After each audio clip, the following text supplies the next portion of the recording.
gabadhu way ogayd in debin uu ku sugayo albaabka gadaashiisa, haddana iyada oo aan ka labalabayn ayay furtay.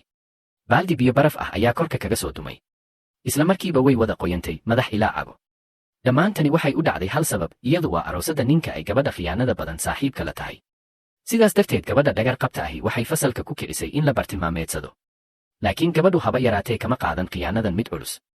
waxay go'aansatay in ay wakhtigeedii la gaaray in cashar sax ah la baro.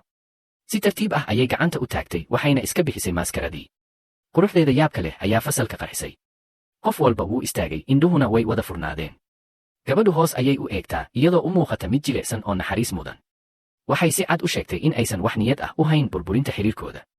meherka waxaa go'aamiyey waayeel ka baxsan awooddeeda. waxay keliya rabtay inay magaalada wax ku barato oo ay saaxiibo cusub yeelato, waxayna ka codsatay gabadha khiyaanada badan inay joojiso beegsigeeda. dulqaadkeedu wuxuu isla markiiba kasbaday naxariis. ardaydii fasalka ayaa hor u soo baxay, iyagoo saaxiibtinimo u fidinaya. gabadha khiyaanada badan way argagaxday. ma oggolaan karto in gabadhan ay qorshaheeda burburiso, sidaas darteed waxay si fagaare ah u fadeexaysay, iyadoo ku andacoonaysa in gabadhu tahay walaasheed waalan oo ka baxsatay isbitaal dhimir. waxay nafteeda u sawirtay dhibanaha, iyadoo sheegtay in gabadhu ahayd gabar la korsaday oo tan iyo carruurnimadii ku dhibaysay, haddana ay ku dhiiratay inay iska dhigto aroosad si ay uga xado saaxiibkeeda. fasalku isla markiiba wuu qalafsanaaday. ereyro xun ayaa lagu tuuray gabadha. xitaa waxay isku dayeen inay ka eriyaan.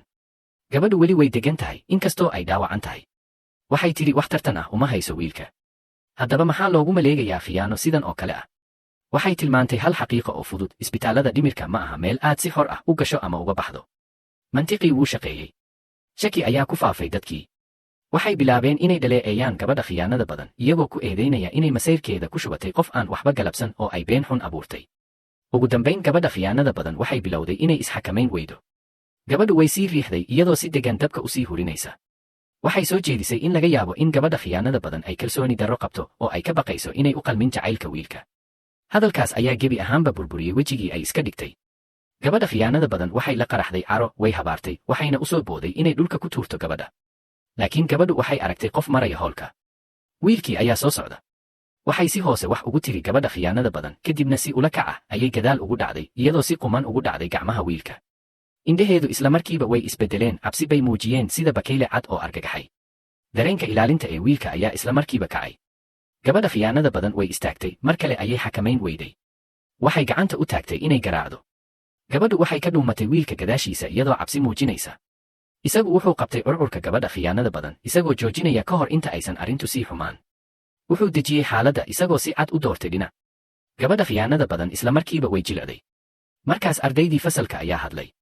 waxay difaaceen gabadha iyagoo tilmaamay wanaaggeeda oo dhan, halka gabadha khiyaanada badan ay diiday inay arrinta dhaafto. markay aragtay in fikradda guud ay isbeddelayso, gabadha khiyaanada badan waxay beddeshay xeelad. waxay si fagaare ah u raaligelisay.